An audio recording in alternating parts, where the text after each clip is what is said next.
Kita ulang lagi. Assalamualaikum warahmatullahi wabarakatuh.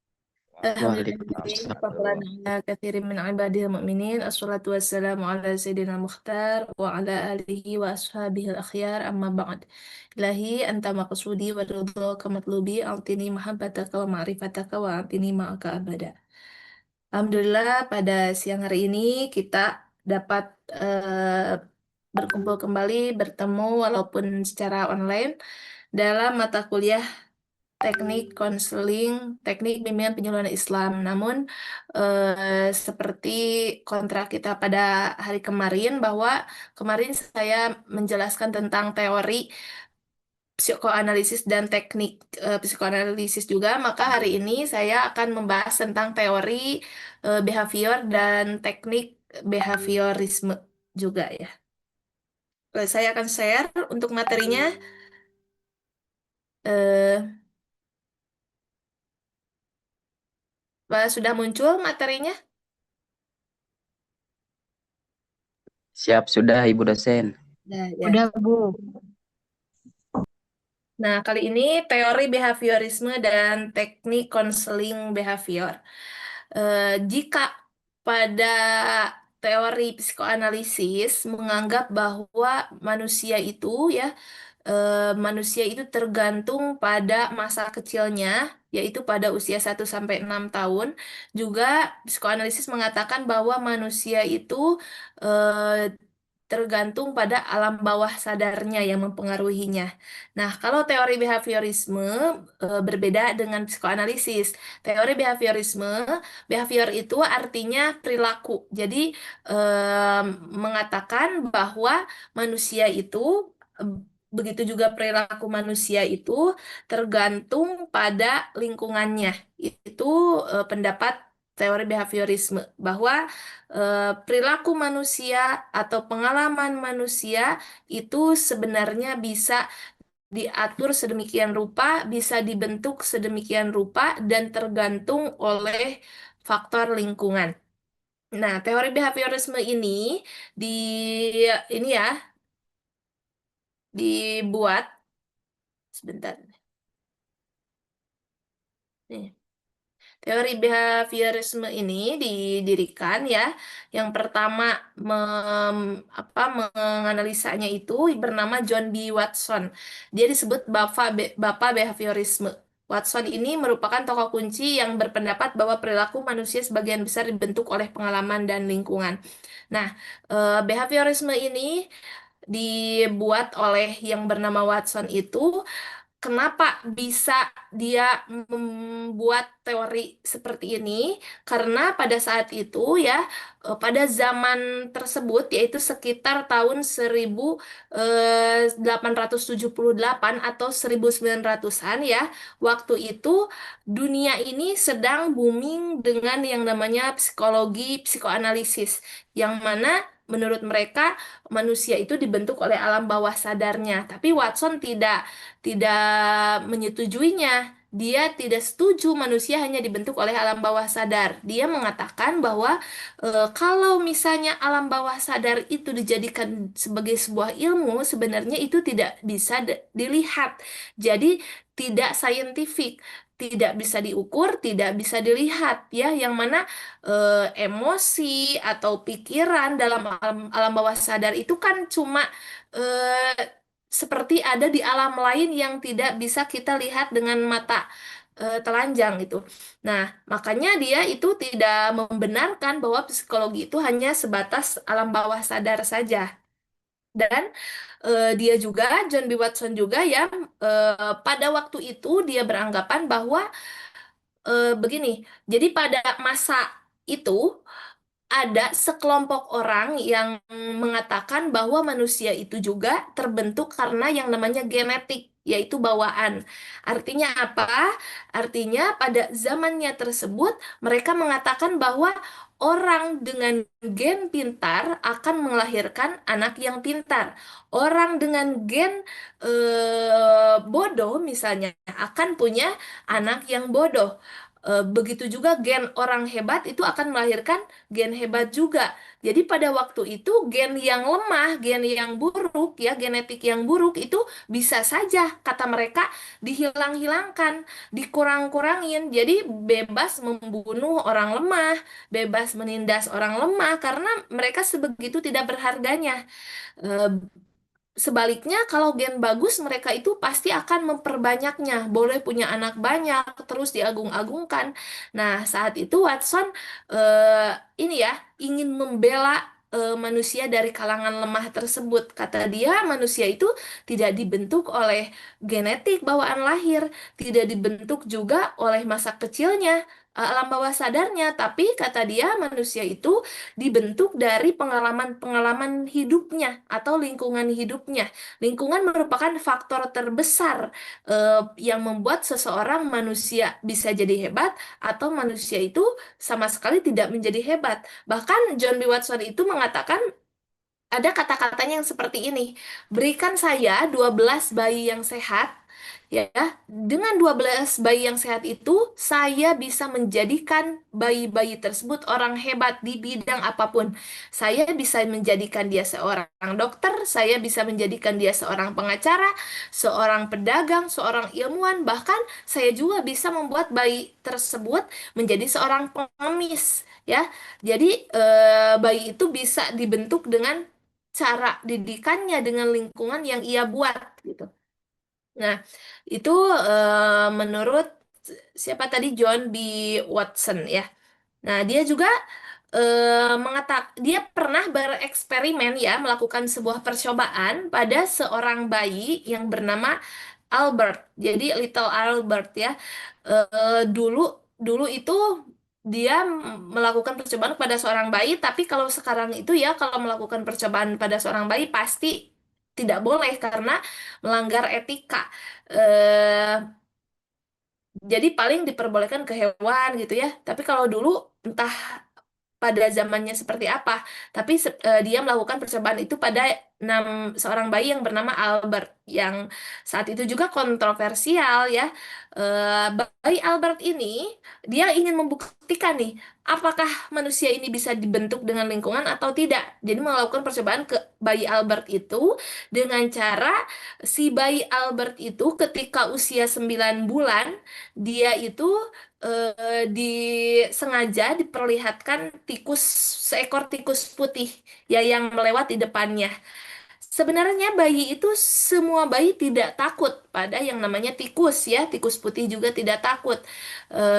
Bayinya biasa saja ketika melihat tikus itu lewat, tikus putih. Tetapi kemudian dia melakukan percobaan, setiap ada tikus putih yang lewat di depan bayi Albert, maka dia akan membunyikan lonceng dengan suara keras. Ya, terus aja diulang-ulang sehingga si bayi itu otomatis nangis karena mendengar suara yang keras dari lonceng tersebut. Setiap tikus lewat, maka suara keras lonceng disuarakan. Sehingga ketika tikus lewat, otomatis si bayi itu menjadi menangis. Meskipun setelah loncengnya tidak dibunyikan lagi, ketika tikus itu lewat, tikus putih, si bayi tetap menangis ketakutan. Nah, ini membuktikan bahwa percobaannya itu berhasil. Manusia itu bisa dibentuk asalnya tidak takut pada tikus menjadi takut pada seekor tikus karena adanya suara keras tersebut. Padahal ketika suara kerasnya hilang, tetap saja si bayi tersebut takut kepada tikus putih. Dan mirisnya lagi ya, si bayi itu semakin besar, bahkan udah gede ya. Nah, si bayi tetap aja takut kepada yang namanya tikus putih, bahkan berkembang menjadi dia takut kepada semua benda yang berwarna putih, baik itu selimut misalnya, atau benda apa saja yang berwarna putih dia menjadi ketakutan. Nah, ini disebut dengan classical conditioning, jadi pengkondisian klasik. Jadi si Albert itu bisa mengkondisikan keadaan si Albert yang tadinya tidak takut tikus menjadi takut tikus. Inilah yang dinamakan dengan pengkondisian. Jadi dalam teori behaviorisme ini sering juga disebut, nanti di dalamnya sering dikatakan ada yang namanya pengkondisian. Jadi manusia bisa dikondisikan sedemikian rupa dengan lingkungan yang akan membentuknya. Nah, kita lanjutkan ya. Nih, ini pengkondisian klasik yang tadi saya jelaskan nih. eh oh, tadi mah pengkondisian klasik udah ya. Nah, kalau yang ini, eh oh ya, yang ini juga pengkondisian klasik juga seperti ini sama nih. Dia juga melakukan percobaan, ya. Kalau yang dilakukan oleh yang namanya Ivan Pavlov, dia juga merupakan seorang pakar behaviorisme, ya. Namun bukan pendirinya. Kalau pendirinya itu John B. Watson, tapi ini mungkin murid-muridnya bernama Ivan Pavlov. Dia melakukan pengkondisian ini kepada seekor anjing. Apakah anjing juga bisa dikondisikan sedemikian rupa dengan sebuah lingkungan yang membentuknya? Dan dia melakukan percobaan itu kepada anjingnya. Anjingnya itu, ya, asalnya itu dia itu normalnya ketika dia melihat makanan, dia itu keluar air liurnya. Ketika melihat makanan, keluar air liur dari mulut si anjing tersebut. Kemudian si Ivan Pavlov ini mencoba apakah si anjing ini bisa dikondisikan dengan suatu lingkungan yang baru. Maka ketika si anjing melihat makanan keluar air liur, itu dibarengi dengan membunyikan lonceng yang bersuara keras gitu. Otomatis dia si anjing itu ketika melihat makanan dan lonceng yang keras, dia menjadi keluar air liur. Dan karena itu dilakukan berulang, meskipun si anjing tidak melihat makanannya lagi, tetap saja si Ivan Pavlov membunyikan loncengnya, dan ternyata setelah membunyikan loncengnya, si anjing tetap keluar air liurnya. Jadi si anjing keluar air liur juga ketika mendengar bunyi lonceng atau bunyi lonceng ini, ya, ketika tidak melihat makanan pun. Nah, itulah yang disebut dengan classical conditioning atau pengkondisian klasik. Nah, eh artinya pengkondisian ini kita juga bisa melakukan pengkondisian serupa kepada manusia atau kepada siapapun. Jadi manusia bisa dibentuk perilakunya dengan sebuah pengkondisian, tetapi tidak cukup satu kali, harus ada berulang kali, ya, dan harus ada yang namanya stimulus. Stimulus itu sebuah rangsangan. Seperti tadi itu lonceng yang berbunyi itu adalah stimulus rangsangan. Nanti ada respon yang dikeluarkan oleh orang tersebut atau dari klien, ya.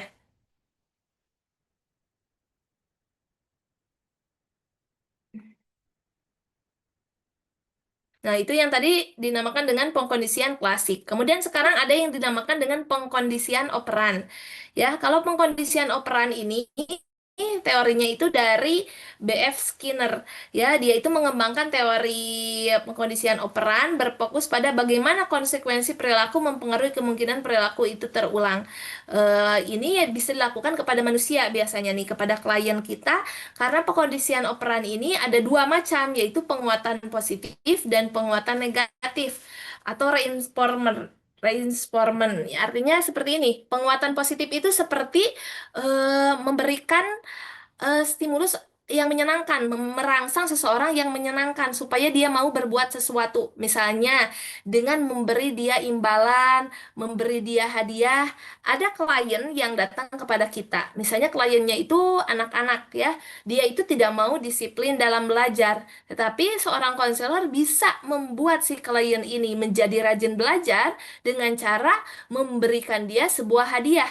Kalau misalnya kamu rajin belajar, maka akan saya berikan misalnya hadiah uang 100.000. Maka otomatis si klien yang anak-anak tadi akan semakin giat belajarnya. Itu dinamakan dengan pengkondisian operan dengan penguatan yang positif, ya, dengan hadiah, dengan imbalan. Atau juga ada yang dinamakan dengan penguatan negatif. Ini untuk menghilangkan stimulus atau rangsangan yang tidak menyenangkan. Misalnya seorang anak yang apa ya contohnya? Sebentar. Seorang anak yang dia itu supaya disiplin, anak juga seperti yang tadi ya, dia itu tidak mau disiplin dalam belajar misalnya. Kalau kamu nilai kamu jelek, kalau kamu supaya nilai kamu bagus, maka misalnya HP saya sita oleh ibunya ya, HP saya sita selama seminggu kamu tidak boleh main HP. Nah, itu berarti kita mau menstimulus, membuat sebuah rangsangan kepada si anak supaya dia rajin belajar dengan penguatan negatif, yaitu dengan membawa HP dia supaya dia tidak nonton HP. Nah, itu dinamakan dengan penguatan negatif. Itu juga termasuk pengkondisian. Jadi mengkondisikan anak tersebut supaya dia rajin belajar, perilakunya bisa berubah. Nah, kemudian kita lanjut nih, itu teori-teorinya yang tadi ya sudah dijelaskan. Teori dari teori behaviorisme ini. Nah, si bapak ini, teori behaviorisme ini sebenarnya banyak ini ya, banyak juga melakukan kesalahan karena dia itu kita runtut ya dari sejarahnya si John B. Watson ini ya pada dulunya ini kan punya istri ya seperti biasa dia merupakan dosen dari sebuah universitas besar tetapi pada pertengahan perjalanannya dia itu selingkuh sama ini sama muridnya sama mahasiswanya kemudian sesudah ketahuan dia dipecat dari tempat bekerjanya dan yang asalnya pemikirannya itu sangat objektif ya behaviornya itu pemikiran teorinya behaviornya sangat bagus tetapi kemudian jadi agak sedikit blunder setelah dipecat dari pekerjaannya kemudian dia menikahi istri kedua ya dan teori-teorinya ini sebenarnya agak nantinya ya agak-agak ini ya riskan kenapa disebut demikian karena dia dalam teori behaviorisme ini seolah-olah mengaitkan manusia ini seperti seekor binatang, ya, seperti tadi kan percobaannya juga kepada seekor anjing gitu. Seolah-olah manusia ini tidak punya hati nurani. Jadi dilihat dari segi fisik, segi jasmaninya saja, tidak boleh mengaitkan dengan yang namanya emosi, perasaan gitu. Jadi dia itu dalam teori behaviorisme ini kebanyakannya itu hanya untuk menghilangkan gejala-gejala yang terjadi pada klien, tapi tidak untuk mencari tahu penyebab kenapa si klien berbuat seperti itu. Seperti anak yang tidak disiplin tadi ya, itu hanya untuk merubah si anak yang tadinya tidak disiplin menjadi disiplin. Jadi tidak mencari tahu kenapa si anak jadi tidak disiplin. Itu. Jadi teori behaviorisme seperti ini. Dengan kata lain, teori eh, dari behaviorisme ini ya eh, memang agak riskan karena si John B. Watson ini punya anak itu empat, dua dari istri pertama dan dua dari istri kedua. Nah, di antara empat anaknya itu yang tiga orang itu sesudah besarnya itu berencana untuk bunuh diri. Kenapa? Karena mereka tidak merasa bahagia dalam keluarganya. Jadi didikan bapaknya itu kurang berhasil. Eh,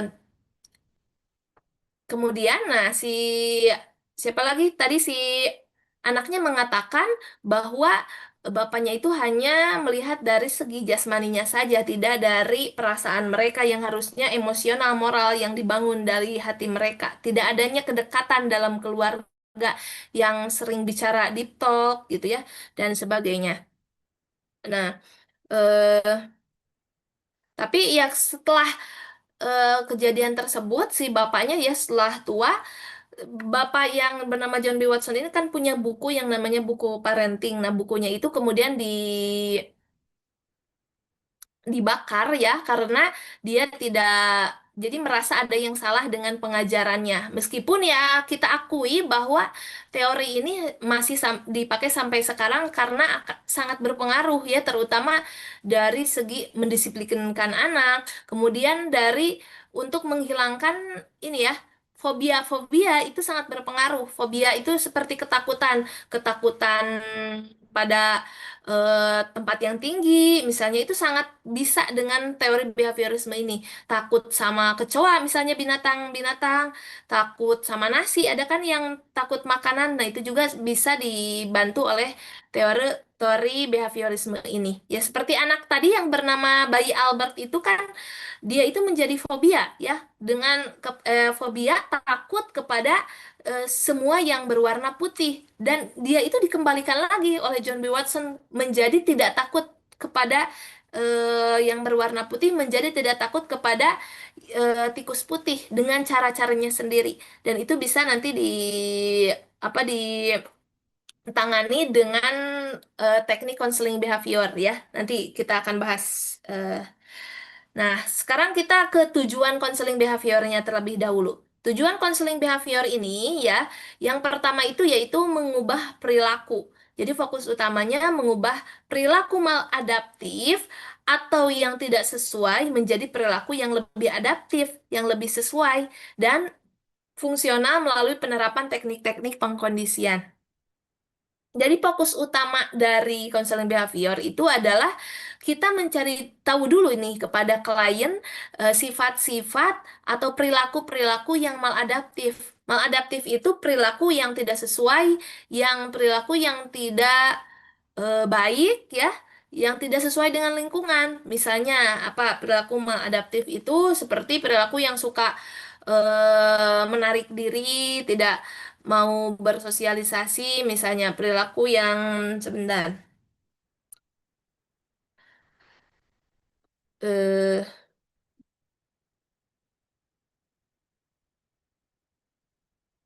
Maladaptif itu ya.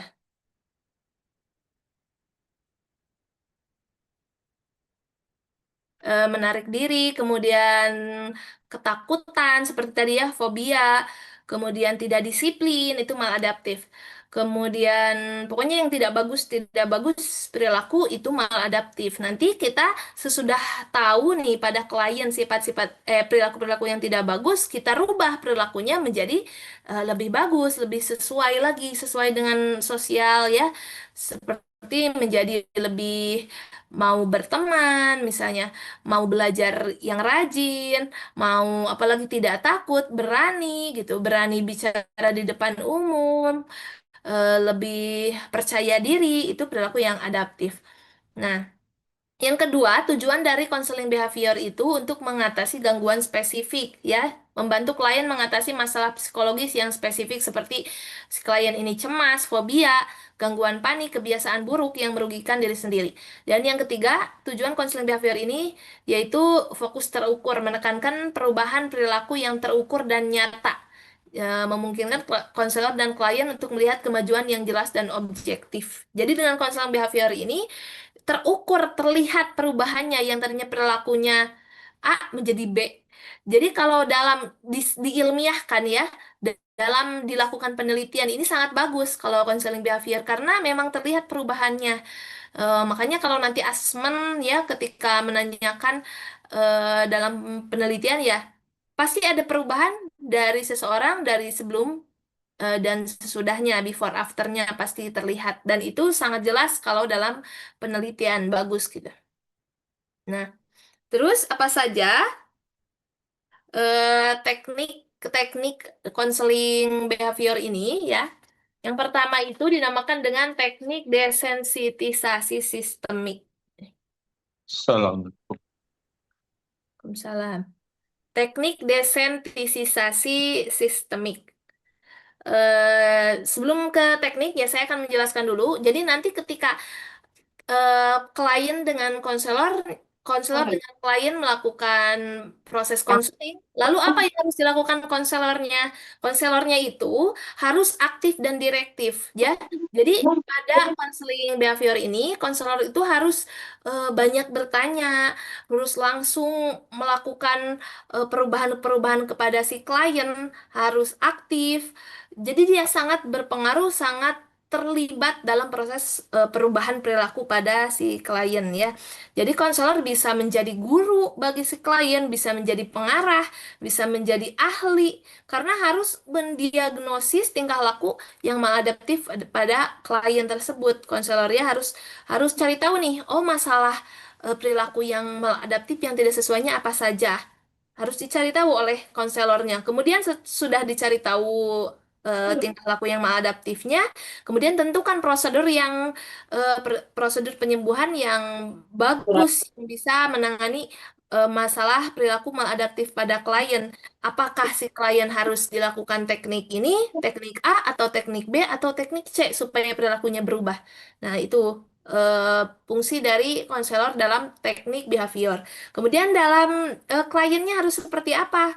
Si klien yang punya masalah perilakunya, dia juga harus aktif terlibat dalam apa? Dalam memilih atau menentukan tujuan. Si klien yang datang kepada konselor misalnya, saya merasa kurang disiplin nih dalam belajar atau saya merasa takut takut pada ketinggian, saya harus bagaimana? Oke, kamu si klien ini harus menentukan, oke saya siap di terapi A misalnya supaya saya tidak takut lagi. Itu harus memutuskan dan harus menentukan tujuan saya. Tujuannya itu supaya tidak takut lagi, misalnya gitu. Kemudian klien juga harus punya motivasi untuk berubah karena perubahan ini akan bisa terlihat ketika si kliennya mau dan termotivasi untuk berubah. Kemudian si kliennya juga harus bersedia bekerja sama gitu.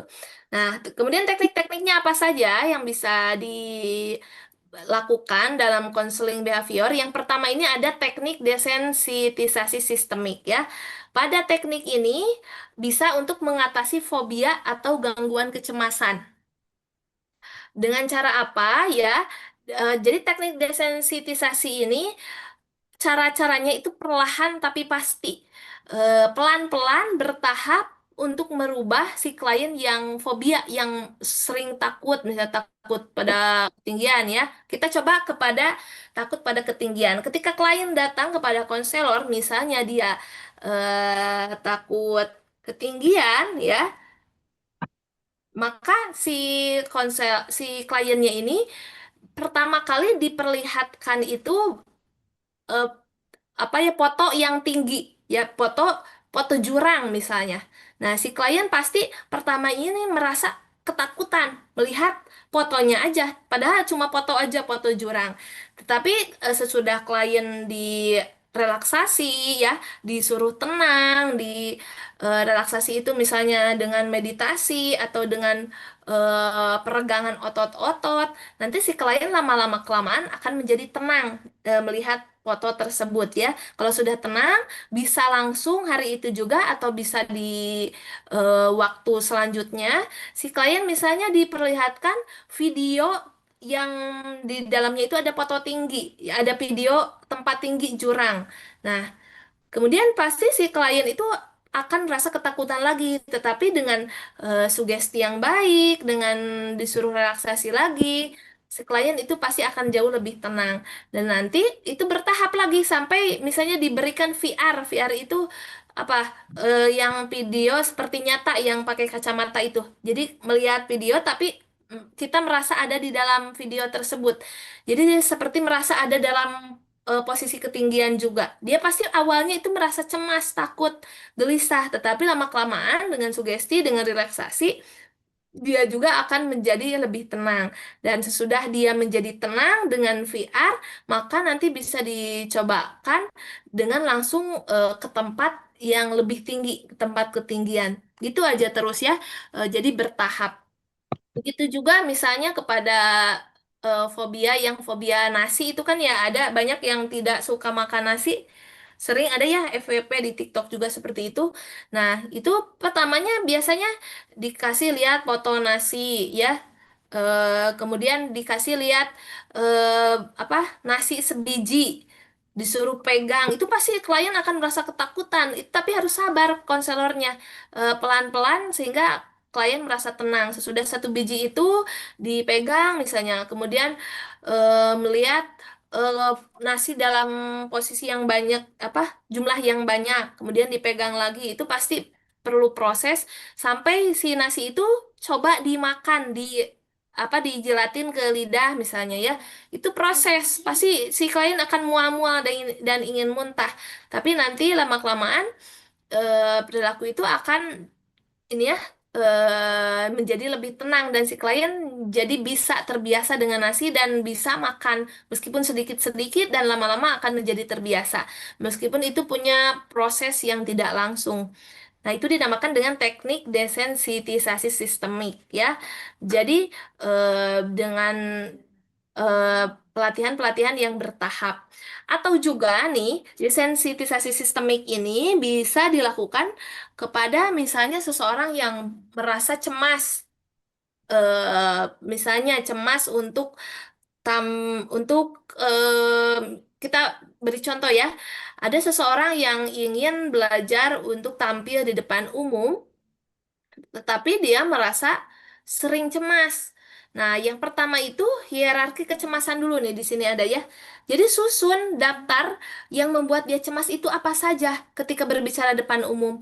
Yang pertama, misalnya yang paling cemas itu karena saya bertemu dengan teman-teman, dengan penonton yang saya tidak kenal, dan itu membuat saya sangat cemas. Misalnya, udah ditulis ya nomor satu. Yang kedua yang membuat dia cemas itu apa? Yang membuat saya cemas misalnya karena saya harus berbicara di depan umum dan tempatnya itu baru saya kunjungi. Yang ketiga apa gitu ya. Nanti dituliskan sampai kecemasan yang tingkatnya sedikit. Nah, sesudah kecemasannya itu disusun, dihierarkikan ya. Kemudian latihan relaksasi. Klien diajarkan teknik relaksasi mendalam mengelola respon fisiologis terhadap kecemasan. Misalnya tarik napas lewat hidung, buang lewat mulut, kemudian gerakan otot-otot, gerakan pipi, eh, tenangkan diri gitu sambil membayangkan tempat tersebut misalnya. Nah, itu relaksasi juga. Nah, kemudian setelah itu klien juga bisa nih caranya itu disuruh santai dengan mata tertutup, dan si konselor itu menyuruh klien membayangkan ini ya, kecemasan yang tadi yang di nomor satu itu kan tadi sudah diurutkan kecemasan dari yang paling tinggi ke rendah. Sekarang kita kita balikan. Jadi yang pertama ya, uji cobakan ke klien itu dari kecemasan yang paling rendah dulu. Misalnya si klien suruh membayangkan, kan tadi yang paling rendahnya itu tempatnya yang baru ya. Nah, klien disuruh membayangkan tempat, masuk ke tempat yang baru untuk dia berbicara di depan umum. Eh, Bentar.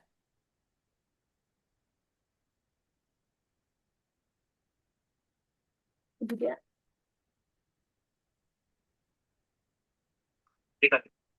Sebentar, ini ada Habib itu.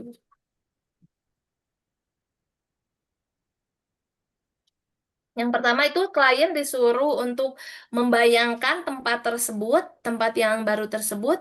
Pasti pertamanya dia itu merasa kecemasan, cemas ya, tapi lama-kelamaan dia suruh membayangkan bahwa dia jalan ke sana kemari di tempat baru tersebut, maka lama-kelamaan dia akan tenang. Dan sudah kondisinya tenang, kemudian kita beranjak ke kecemasan yang lebih tinggi. Misalnya yang tadi yang kecemasan yang paling tingginya adalah dia bertemu dengan penonton yang banyak. Nah, dia harus sambil tutup mata, sampai santai dia membayangkan banyak orang di depan dia, memperhatikan dia, menjawab apa yang dia tanyakan gitu, melihat gerak-gerik dia, dan pasti pertamanya dia akan sangat merasa sangat ketakutan dan cemas sekali. Tetapi setelah dia membayangkan sambil relaksasi, sambil ini sugesti juga ya, dia pasti akan jauh lebih tenang. Itu contoh dari teknik desensitisasi sistemik. Ya, tujuannya itu untuk menggantikan respon kecemasan dengan respon relaksasi, sehingga klien dapat menghadapi situasi yang ditakuti tanpa rasa panik. Nah, yang kedua ini ada yang namanya dengan teknik impulsif pembanjiran atau flooding ya. Nah, exposure intensif. Bullying melibatkan paparan langsung dan intensif terhadap stimulus atau situasi yang paling ditakuti oleh klien tanpa ada kesempatan untuk melarikan diri atau menghindari. Jika tadi teknik desensitisasi sistemik itu bertahap, maka ini kebalikannya. Ini teknik ini langsung diberikan kepada klien. Jadi klien yang fobia, klien yang cemas, disuruh berubah tapi secara langsung. Eh, Dia harus merasakan ketakutan, kecemasan yang langsung pada hari itu juga. Misalnya dia takut pada kecoa, ya. Maka dia itu disuruh untuk melihat kecoa tersebut dengan mata dia sendiri. Biarin dia ketakutan, dia panik, dia nangis. Tapi itu sengaja untuk pembanjiran emosi dia. Sehingga dia menghadapi ketakutannya sendiri gitu. Nah, itu atau misalnya banyak ya fobia-fobia apa aja atau kecemasan apa saja dan biasanya itu hilang. Jadi memang kecemasan atau ketakutan itu bisa hilang ketika kita merasakan langsung yang ditakuti itu apa, gitu. Ketika kita pernah dikecewakan oleh seseorang, eh, misalnya oleh si A, kan kita membayangkan oh si A itu jelek begini begini begini, tapi kan kita selalu menghindari untuk bertemu dia. Nah, padahal kalau misalnya ditemukan itu eh, selalu ada solusi. Ya meskipun pada saat bertemu itu marah, kecewa, tapi dilampiaskan pada hari itu juga, pada waktu itu juga, sehingga semuanya lepas ya, katarsis melepaskan emosi semuanya. Nah, eh, tapi ini harus ada pengawasan ketat ya, dilakukan di bawah pengawasan seorang konselor, karena kalau secara langsung kan takutnya ini emosinya akan keluar sangat hebat gitu. Takutnya tidak aman. Jangan sampai ada korban. Gitu. Nah, itu dua ya. Yang kedua, yang ketiga nih, teknik dari teknik behavior ini adalah latihan asertif. Latihan asertif terlebih dahulu ya. Latihan asertif ini mengajarkan klien untuk secara efektif dan hormat mengungkapkan perasaan, pikiran, dan kebutuhan mereka tanpa menjadi agresif atau pasif.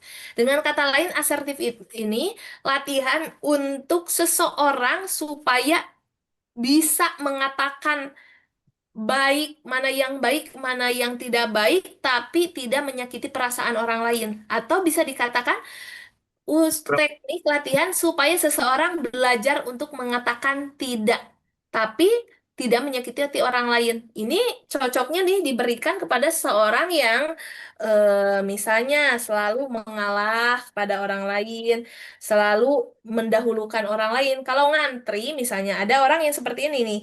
Ketika ngantri, kemudian dia dalam antrian, ada orang lain di belakang dia, tapi dia selalu menyuruh yang di belakang dia lebih dulu, selalu mengalah untuk mendahulukan orang lain. Nah, ini cocok untuk diberikan kepada orang yang seperti itu. Latihan asertif ini latihan untuk mengatakan tidak. Biasanya nih ini berlakunya misalnya seorang atasan dengan bawahan. Biasanya seorang bawahan ini pasti sulit untuk mengatakan tidak kepada seorang atasannya. Ya. Nah, sebentar kita sambil di sini lihat dulu. 5 ribuan nih, tahu lontong ada lontong. Yang tahu 5 ribuan tahu ah. Kacang nah 5 ribuan tahu. Tahu nah Ya. tahu kacang Atau lah. Anu nah bisa juga tahu. seseorang yang ini ya, Iya. yang apa namanya, 5 ribuan, eh, 5 ribuan. terlalu menunjukkan Kacang. kesopanan yang berlebihan. Seorang yang terlalu sopan pada orang lain, mengalah sama Tahu orang memang. lain, ini Oh bisa ya. dengan latihan asertif. Tahu nah lima Atau ribuan ah. seseorang yang tidak bisa mengungkapkan kemarahan.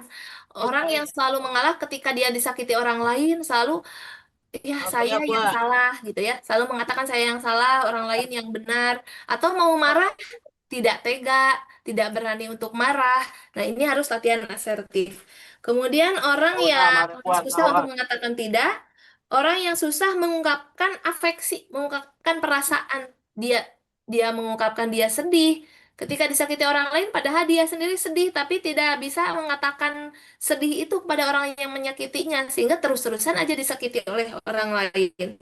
Nah, kemudian dia juga orang yang seperti itu merasa tidak punya hak untuk memiliki perasaan dan pikiran sendiri. Kadang mau overthinking, mau memikirkan jelek orang lain, tapi saya juga merasa bukan orang baik misalnya. Terus aja kepada diri sendiri sasarannya. Nah, itu perlu latihan asertif. Nah, latihan asertif ini untuk menyatakan hak pribadi, mengucapkan tidak tanpa rasa bersalah, kemudian mempertahankan diri secara konstruktif. Nah, caranya dengan apa? Latihan asertif ini biasanya dengan permainan peran. Nanti ketika si klien datang kepada konselor, maka kita itu harus melakukan permainan peran. Misalnya, si klien itu merupakan bawahan, ya. Nanti si konselor berperan berpura-pura menjadi seorang atasan dan si klien menjadi bawahan. Nanti si konselor belajar untuk nyuruh-nyuruh kepada si bawahannya, kepada klien, dan klien ingin tahu klien jawabannya apa ketika disuruh-suruh yang banyak tersebut, gitu. Nah, sesudah tahu nih seperti apa, nanti dibalik konselornya menjadi bawahan, si kliennya menjadi atasan. Si kliennya disuruh mencoba menjadi atasan. Nah, dia nyuruh-nyuruh kepada orang semaunya. Kemudian si konselor yang menjadi bawahan tersebut belajar untuk menolak dan mengatakan tidak. Sebenarnya itu untuk memberikan contoh pada klien. Bagaimana cara yang berbuat baik, berbuat mengatakan tidak, tetapi tidak menyinggung perasaan si atasan tersebut. Nah, sesudah itu, kemudian dibalik lagi, konselor menjadi atasan dan klien menjadi bawahan lagi. Dan si klien mencontoh apa yang tadi dilakukan oleh seorang oleh konselornya. Itu latihan asertif. Jadi nanti bermain peran ya supaya mencoba untuk berlatih untuk menolak tapi tidak menyinggung orang lain. Kemudian selanjutnya ada teknik reinforcement atau teknik penguatan yang tadi sudah dijelaskan ya sebelumnya. Teknik reinforcement itu teknik penguatan untuk memperkuat perilaku positif yang diinginkan. Contohnya tadi pujian, hadiah, supaya si anak jadi disiplin, dikasih hadiah, kasih pujian, itu namanya teknik reinforcement yang positif, gitu. Supaya kemudian memberikan reward, poin misalnya, atau token yang dapat ditukarkan, memberikan penguatan positif ketika seorang anak membersihkan kamarnya dengan cara misalnya uang jajannya ditambahin dan sebagainya. Itu penguatan positif. Ada juga penguatan negatif yang tadi sudah dijelaskan di sebelumnya seperti misalnya supaya anak disiplin dibawa HP-nya, tidak nonton HP, tidak nonton TV, misalnya uang jajannya dikurangin gitu supaya anak lebih belajar untuk disiplin.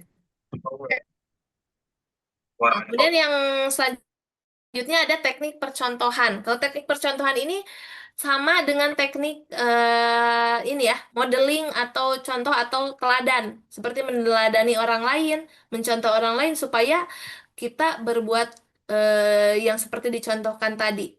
Nah, bisa kita lakukan pada klien, misalnya kliennya ini punya masalah dalam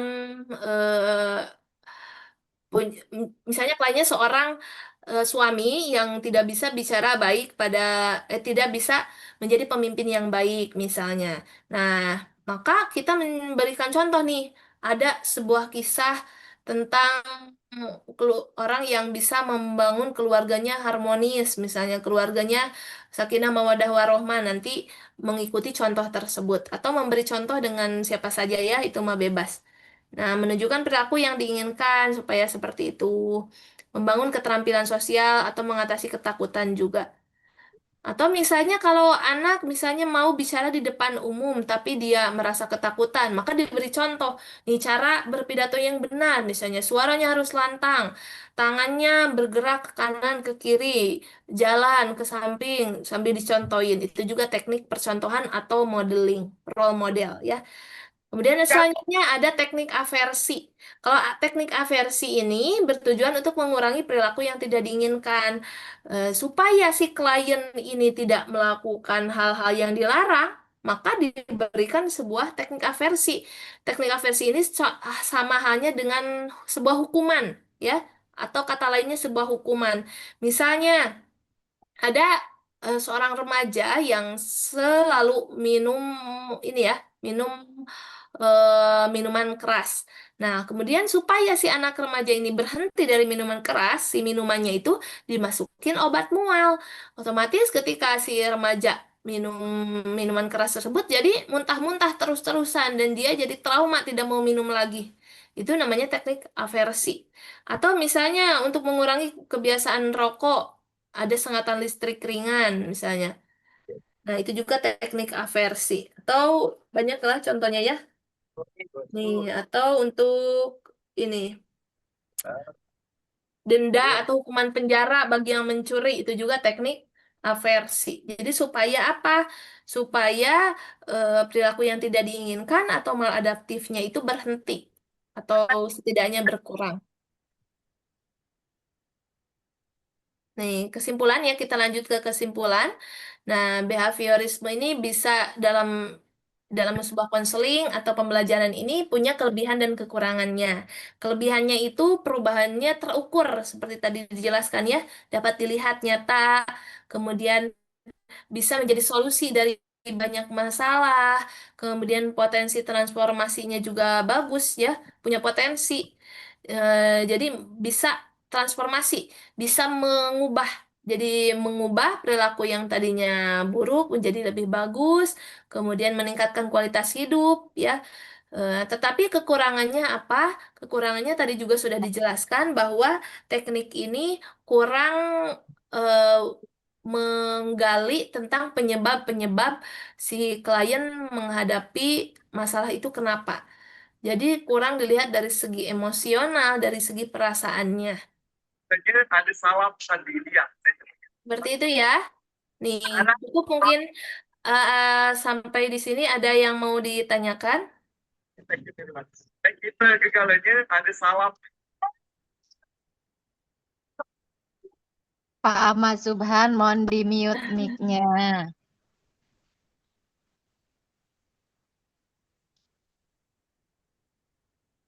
Ya, ada yang mau ditanyakan atau mau kita diskusikan dari materi tersebut?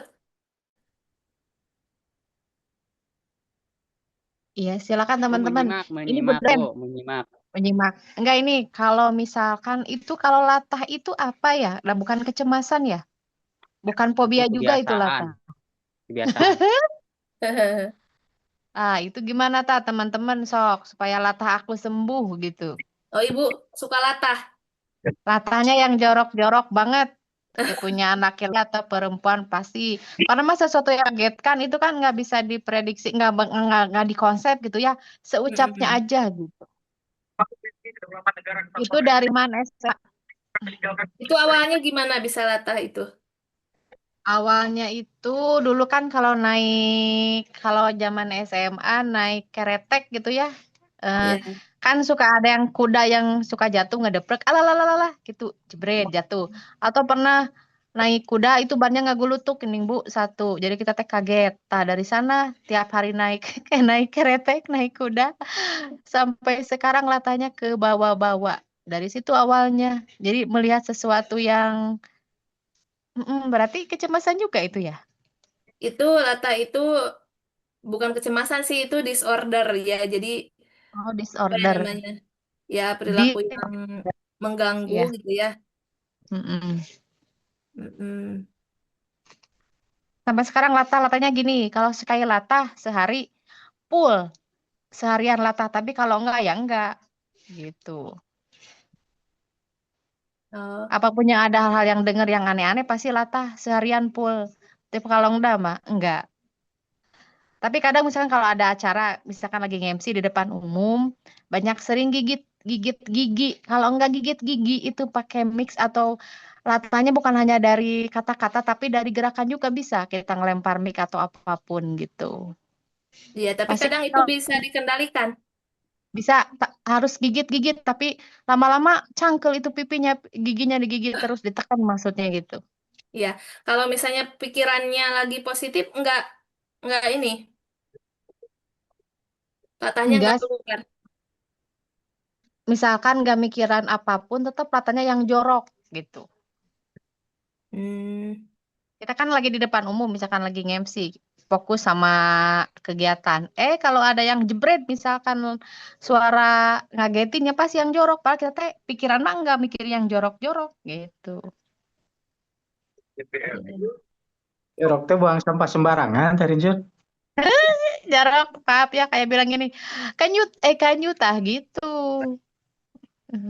Ah, gitu atuh kudu jelas. Ya, Tah itu. Ya, Assalamualaikum semuanya lagi di rumah Teteh Eli. Terima kasih sama pengersa Umi tuh. Amin. iya, Ibu Ai ikut apa kabar? berkaji. Lagi mana lagi sama pengersa Abah, mana kita keliling. Maaf Bu Ai, maaf. Ya ada Umi. Silakan lanjut Bu. iya. Tidak mengganggu Bu. Ini Bu Susi. Nggak apa-apa lanjut Ibu. Saya justru yang mengganggu. Takutnya saya yang mengganggu, malu di situ lagi ada acara. Lagi istirahat Bu. Pengersa Iya. Abah juga lagi istirahat. Silakan lanjut. Ya. Ya, tadi Bu, siapa tadi itu Bu Rinsun ya? Iya. Ya, itu sepertinya itu bisa Bu dengan terapi behavior juga, tapi itu terapi perilaku, tapi tidak cukup perilaku aja ya. Itu pemikirannya harus diterapi juga. Namanya CBT nanti, kognitif behavior. Jadi pemikiran yang harus positif, kemudian perilaku juga, terapi bicara yang baik ketika jadi bisa tadi dengan desensitisasi sistemik ya. Ketika misalnya kan suka keluar ketika cemas atau ketika ada yang mencoba em, mencemaskan Ngetin. seperti itu, nanti dicoba dalam keadaan cemas, apakah nanti masih bisa mengendalikan atau tidak. Ibunya yang harus berjuang sendiri untuk terapi bicara mengendalikannya itu, Bu. Pernah ini apa? Zikir, harus zikir di dalam hati, oke. Begitu zikir tetap misalkan astagfirullah, itu selanjutnya itu selalu ke bawah-bawah gitu. Ya, harus Astagfirullah kan latihan itu nanti. gitu. Iya. Ya, kayaknya Ibu Rinsun harus latihan sambil ada yang ngagetin. Tapi Ah, harus sambil ada yang ngagetin, Bu Rinsun harus menjaga kesadaran tersebut gitu. Mencoba untuk ada di alam sadarnya. Ada juga yang ini dengan hipnoterapi juga bisa, Bu. Tapi harus dihipnot itu ya. Harus masuk ke alam bawah sadar dulu. Dimasukkan sugesti-sugesti. oh gitu. Ini kalau ada yang bersin ikutan bersin.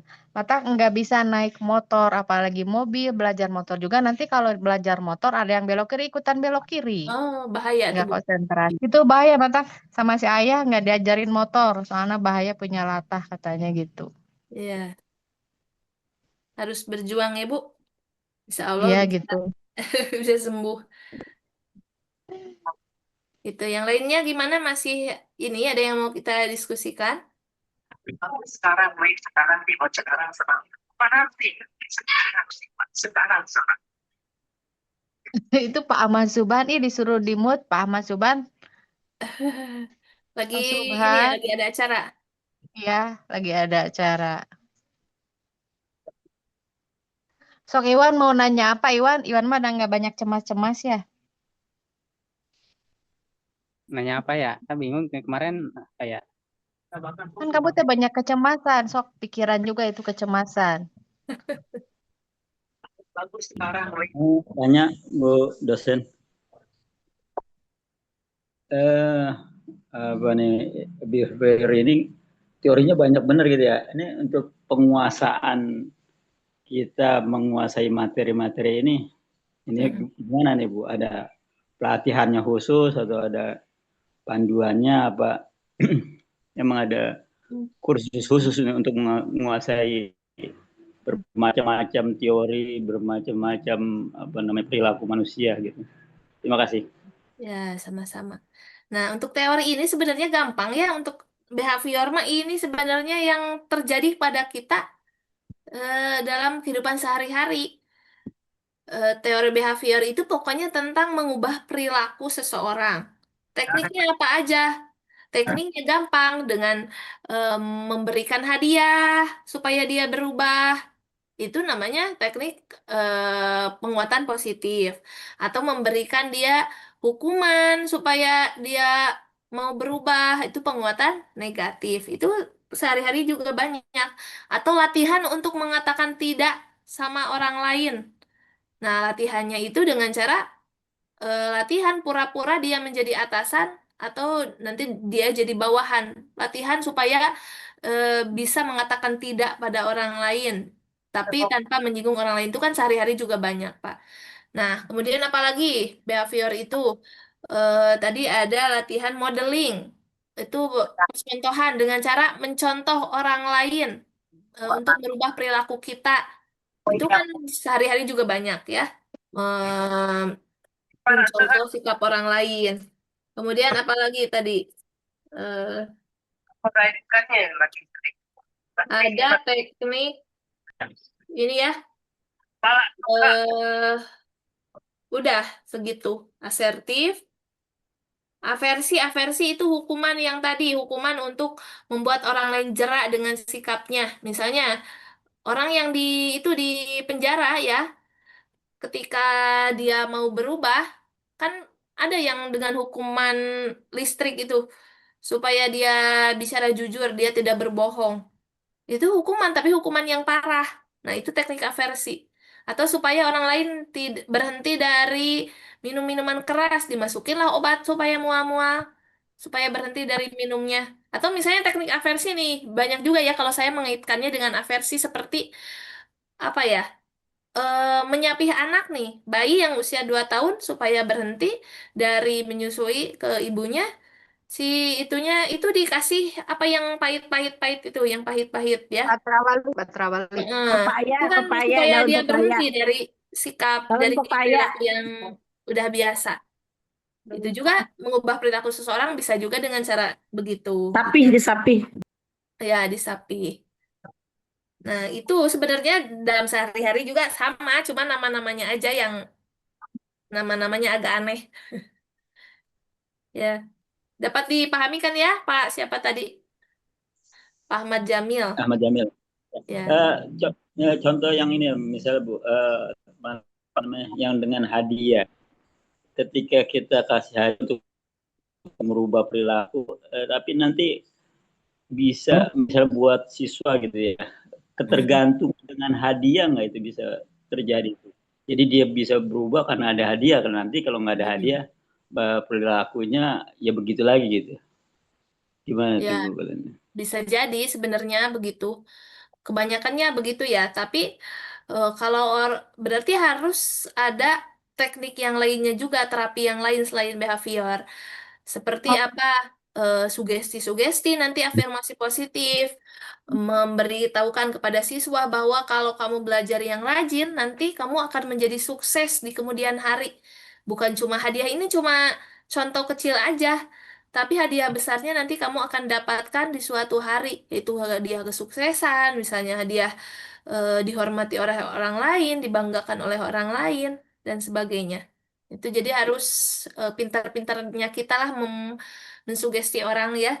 Kalau udah jadi psikolog mah harus bisa mensugesti orang lain. Bahkan dalam ini ya, behavior ini, teknik ini juga digunakan dalam marketing, Pak. Dalam marketingnya si yang tadi John B. Watson ini menggunakan teori ini dalam marketing penjualan. Misal, kalau membeli ini, kamu akan buy one get one. Itu kan penguatan positif juga. Kalau kamu membeli satu, kamu akan dapat satu. Padahal itu kan harganya udah diturunin terlebih dahulu, tapi karena manusia itu eh, pada dasarnya rakus ya, suka ingin yang berlebih, selalu merasa beruntung ketika mendapatkan keuntungan gitu. Padahal itu sudah dikondisikan sedemikian rupa sebelumnya. Itu itu digunakan dalam teknik ini ya, dalam marketing, dalam penjualan, buy one get one. Terus seperti kalau kamu misalnya membeli baju di sini, kamu seperti akan seperti terlihat orang kaya misalnya karena ini bajunya branded. Dan itu kan hanya dikondisikan, pengkondisian saja itu. Tuh. Ya, mungkin paham ya? Udah cukup atau masih ada? Makasih banyak, Bu. Ya, sama-sama. Ini bertanya, Bu. Ya, silakan. Eh, Kalau saya menyimak dari pemaparan tadi itu ya tentang teknik behavior itu memang sangat efektif untuk saya pribadi dan pendidikan ke anak yang normal gitu Bu ya. Ya. Salah satu contoh misal nih, saya dulu kan saat di sanawiyah itu suka ada pelatihan pidato ya, latihan ceramah gitu. Nah di situ saya punya rasa ketakutan gitu. Takut dibully, takut apa, takut ini dan itu sehingga setiap hari itu saya sering bolos gitu. Jadi hampir alfa itu hampir 32 gitu kan. Nah, lama-lama saya diberikan nasihat oleh kakak saya sih, kakak sepupu ya. Kata beliau, coba dilatih katanya, bicara di depan kaca gitu kan, sendiri. Terus diberikan motivasi lagi sama bapak, coba bayangin aja yang di depan kamu itu orang-orang bodoh semua kan gitu kan. Nah ternyata alhamdulillah dan mendapat apresiasi yang baik dari teman-teman, akhirnya kecanduan gitu Bu. Nah itu salah satu bukti ya bahwa teknik behavior bagi saya itu selama ini sangat tepat ya, tepat lah gitu, banyak yang tepatnya gitu. Artinya kalau dalam istilah agama itu mungkin riadoh ya Bu ya. Nah, kemudian kepada anak saya juga sama. Ya, saya dulu waktu kerja di Jakarta kan, saya kan di Bandung Bu ya. Istri di Bandung, saya di Jakarta gitu. Nah, saya punya rasa kecemasan gitu. Bagaimana nih cara mendidik anak saya yang usia masih kecil gitu. Saat itu masih usia 4 tahun kalau nggak salah. Tapi saya ingin mengajarkan sholat berjamaah gitu ke masjid gitu. Dengan iming-iming ya seperti tadi gitu. Kalau kamu sholat berjamaah ke masjid, gitu, saya dikasih 2.000 gitu dulu. Nah kalau subuh beda lagi. Gitu. Alhamdulillah dengan teknik itu selama kurang lebih mungkin nggak lama lah. Akhirnya tanpa diiming-iming pun anak saya itu dengan sendirinya gitu ke masjid. Bahkan sampai saat ini pun dia itu walaupun kesiangan gitu kan sholat, walaupun di akhir waktu selalu nggak betah sholat di rumah, pasti harus ke masjid gitu. Itu nah cuman yang jadi permasalahan saya itu, nah apakah teknik behavior ini bisa digunakan juga gitu kepada orang yang mohon maaf autis hiperaktif gitu, yang apabila kita perintah itu belum merespon gitu kan. Apabila kita ngobrol itu nggak nangkap, bahkan nggak bisa bicara gitu. Nah, apakah ini bisa efektif dengan anak seperti itu yang notabene usia 15 tahun ke atas lah. Terus bagaimana caranya gitu Bu, supaya anak tersebut bisa ngomong gitu. Minimal ngerti dengan apa yang kita perintahkan dan ngomong gitu, bicara. Seperti itu Bu. Terima kasih. Ya, sama-sama. Behavior untuk ini ya, anak autisme. Bentar.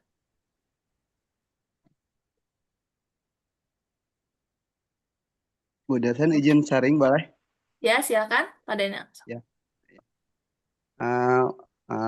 Untuk Pak Juandi ya pertanyaan barusan, bagaimana untuk behavior untuk anak autis? Kebetulan pernah bersinggungannya untuk anak autis itu memang terapinya itu behavior dan itu sangat efektif banget gitu. Jadi pembentukannya itu yang penting kita bentuk program apa yang kita ingin capai. Nah nanti biasanya asesmen dulu pertamanya anaknya itu kurang apa gitu. Dan kalau kita itu melihat dari aspek ya, ada aspek motorik kasar, motorik halus, kognitif, bahasa, visual. Jadi itu salah satunya. Nanti kalau untuk kemampuan bicara ada penunjangnya. Kita harus analisis lagi untuk kenapa anak ini nggak bisa bicara. Pertama coba tes di ini ya pendengarannya respon nggak. Kalau respon ya bagus berarti nanti secara pendengaran oke, bagus. Nah nanti oral motornya gimana, oral oral motornya apakah lidahnya panjang, apakah pendek gitu. Cara menganggapnya optimal enggak gitu. Nah, itu nanti bentukannya terapi. Terapi oral motor ada massage terapi untuk oral motor. Banyak pendekatannya.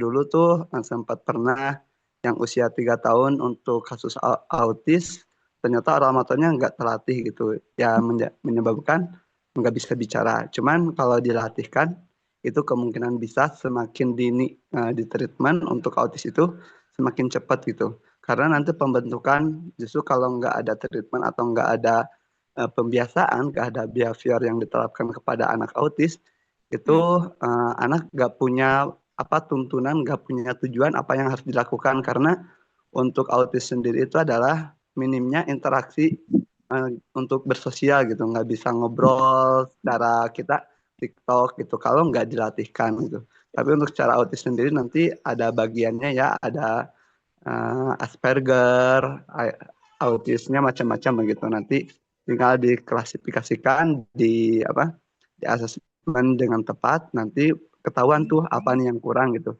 dari aspek motor kasar, motor halus, bahasa sosial dan yang lain-lainnya. Baru nanti kita masuk program. Program ini salah satunya adalah yang pernah dilakukan itu adalah behavior. Itu sangat membantu sekali.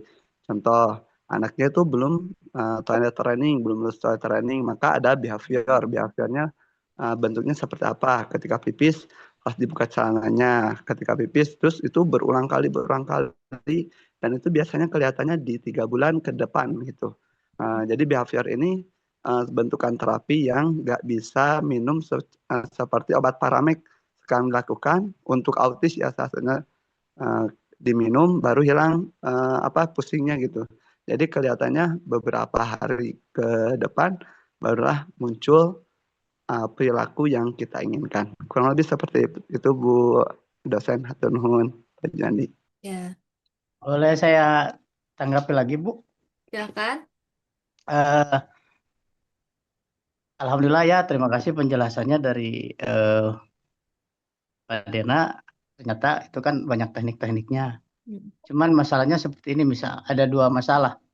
Satu, anak-anak ini untuk secara misalnya kita kasih HP lah gitu kan. Nah, untuk HP itu kalau dalam HP itu lihai gitu, hebat gitu. Bahkan permainan pun mengalahkan orang yang normal gitu. Itu yang satu. Yang kedua, karena tadi begitu banyak ya teori-teorinya. Nah, apakah ada teori sederhana untuk orang yang katakan ekonominya menengah ke bawah gitu? Seperti itu, Bu. Jangankan yang pikirnya seperti ini, jangankan berobat keluar harus ini harus itu, untuk makan sehari-hari aja kita masih bingung. Nah, apakah ada teori yang lebih sederhana gitu? Seperti Teori itu untuk mungkin. apa? Ya, seperti ya latihan untuk bicara atau bisa merespon gitu. Untuk anak autis? Ya. Izin lagi Bu. Silahkan, sok Pak Dena aja. Ya. Ya. Kalau teori sederhana, jadi yang pernah kami lakukan itu justru terapis itu 20% dari keberhasilan terapi yang dilakukan. Selebihnya 80% itu orang tua lah penegak utamanya. Jadi ketika di terapi itu hanya 2 jam dalam 1 hari dan nanti kembali lagi di rumah. Nah, di rumah itu menjadi PR orang tua, apakah hasil dari terapinya diaplikasikan di rumah atau tidak, itu kembali lagi di orang tua. Jadi dalam hal ini kalau ngelihat secara ekonomi, bisa saja di luaran sana jika ada komunitas autisme itu bisa gabung. Kadang-kadang juga ada seminar-seminar orang tua dengan anak autis, itu mereka memaparkan pengalaman-pengalamannya dan itu bisa menjadi basic program. Nah, nanti bisa sharing-sharing apa sih kendalanya, dan biasanya itu ada irisan sama kalau jenis kasusnya sama, contoh autis. Nah, meskipun autis nanti bervariasi, ada hiperaktif, ada defisien gitu ya. Nanti pasti ada irisannya gitu. Berbeda lagi dengan Down syndrome. Kalau Down syndrome nanti jatuhnya itu lebih 99% kasusnya sama gitu. Pasti programnya kurang lebih itu. Tapi kalau khususnya untuk autis yang minim low budget bisa aja dilakukan di rumah karena yang diterapi pun kembali lagi sama orang rumahnya. Apakah dilakukan sama orang rumah? Nah, sempat juga ya ada 2 klien perbedaan yang leukeun, yang rajin melakukan PR-nya dan yang tidak, dan dengan jam terapi yang sama itu efektivitasnya itu lebih bagusan orang tua yang leukeun mengerjakan kembali di rumah daripada hanya mengandalkan kesembuhan dari terapi atau perubahan dari terapi dengan metode behavior ini. Nah, jadi kuncinya di terapi itu ya kembali lagi sama orang tua pun kalau untuk melihat budget misalkan nggak bisa datang ke tempat terapi, salah satunya bolehlah gabung sama komunitas. Mungkin nanti bisa di-search di Facebook ada komunitas autis atau nanti bisa kalau dari AI ya setahu itu kalau kita sering klik ngetik katakanlah autis di Gmail, autis di Google, terus autis di Facebook nanti bakal banyak seliweran si apa namanya tuh. Jadi engkau tuh sok aya iklan-iklan tentang autis gitu. Nah, biasanya nanti dari salah satunya dari Facebook itu suka ada seliweran iklan Zoom gratis untuk webinar tentang anak autis. Kurang lebih seperti itu. Atur nuhun. Ya, terima kasih Pak Dena, sangat membantu.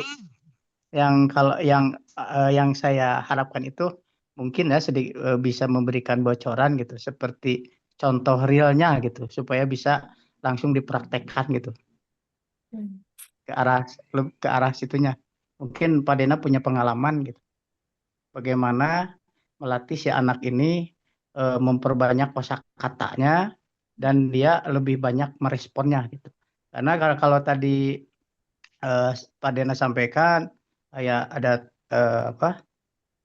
training atau training dan lain sebagainya, untuk itu udah lulus gitu ya, udah lulus itu. Dan beberapa perintah pun sudah mulai mengerti.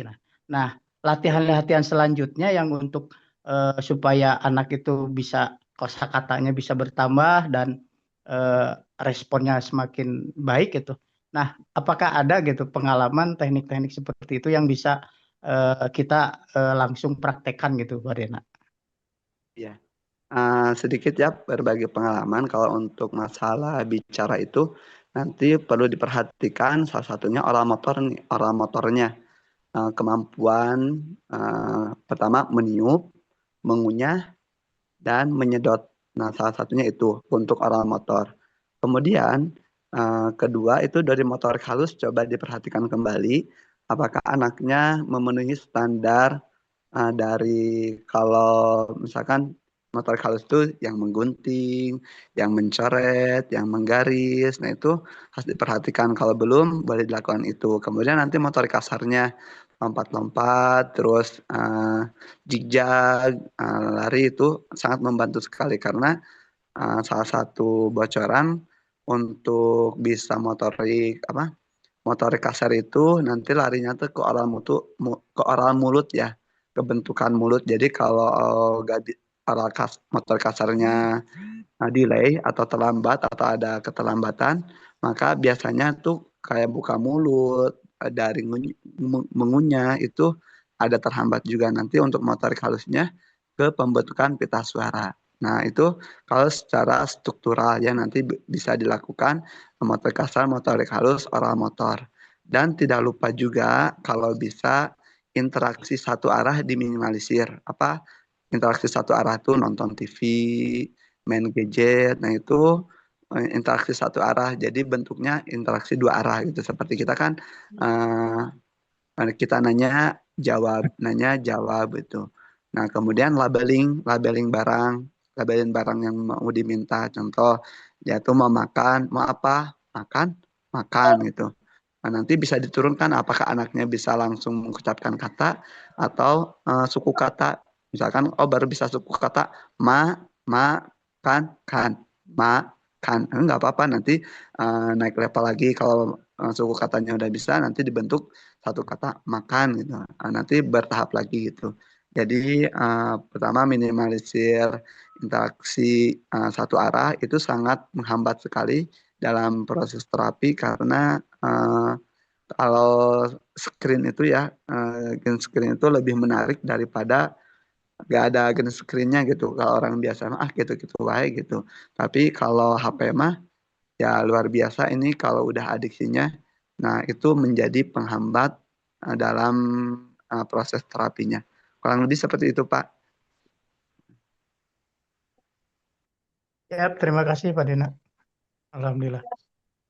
Mohon sami-sami. Udah? Baik, Alhamdulillah. Terima kasih ya Pak Denis. Pak Dena sudah membantu menjawab tentang penanganan untuk anak autis dengan teknik behavior. Ya, memang benar.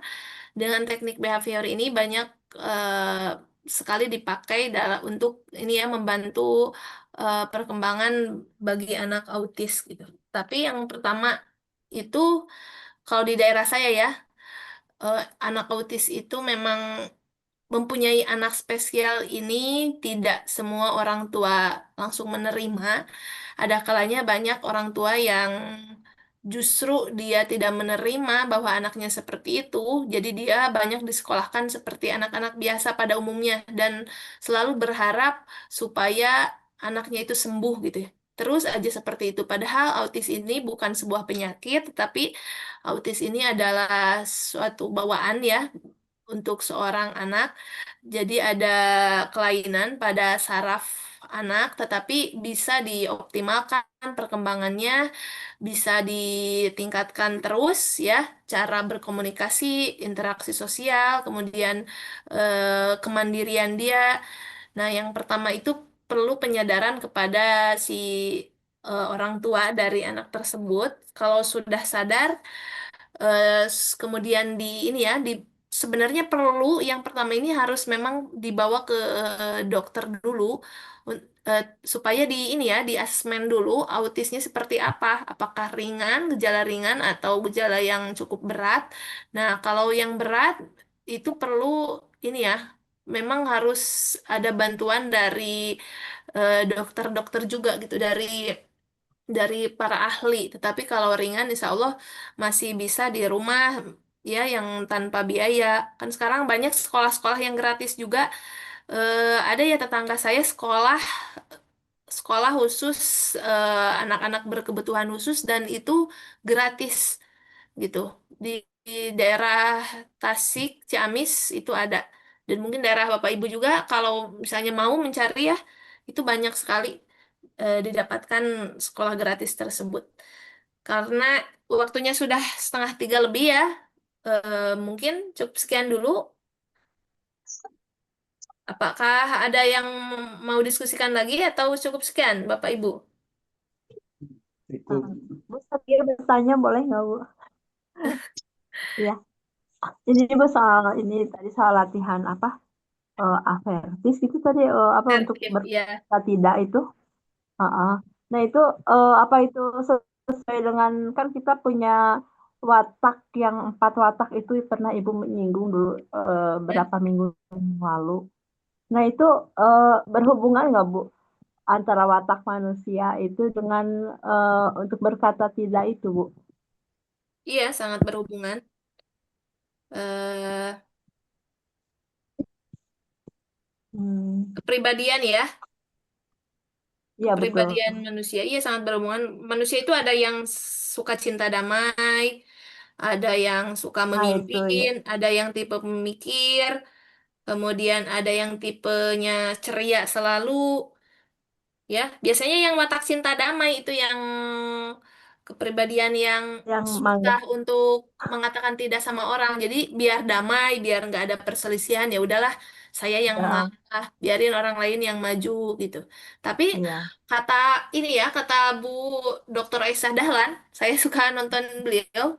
iya Nih, sih. kalau punya anak yang seperti itu, biasanya nih kata beliau, nanti Hmm. si orang cinta damai ini nanti eh, dewasanya dia itu kan rata-rata gitu ya, jodohnya ini dengan seorang yang tipe pemimpin yang suka nyuruh gitu, suka Iya betul. ngatur. Nah, tapi eh, kita juga harus melindungi anak kita yang tipe cinta damai dengan cara latihan asertif itu. Oke, dia cinta damai, udah wataknya, udah kepribadiannya, tapi dia harus berani untuk mengatakan tidak tanpa menyinggung orang lain.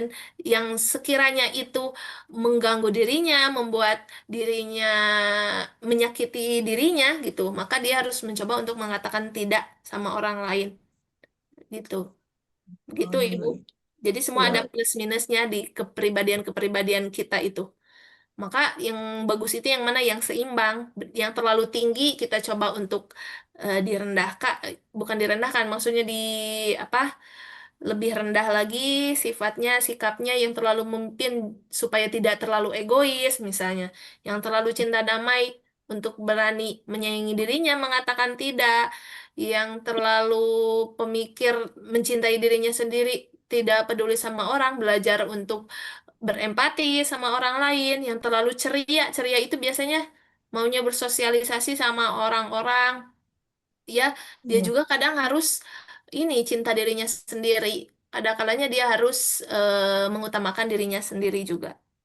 Seperti itu. Oh iya begitu Cukup ya. ya mungkin Ya, ya Ibu Leni. iya ya. Terima kasih Bu Ai. Ya, Ya, sama-sama. Ya sekian Assalamualaikum. ya Bapak Ibu. Mohon maaf bila ada kesalahan. Semoga materinya bermanfaat untuk kita semua. Bila taufiq wal hidayah. Wassalamualaikum warahmatullahi wabarakatuh.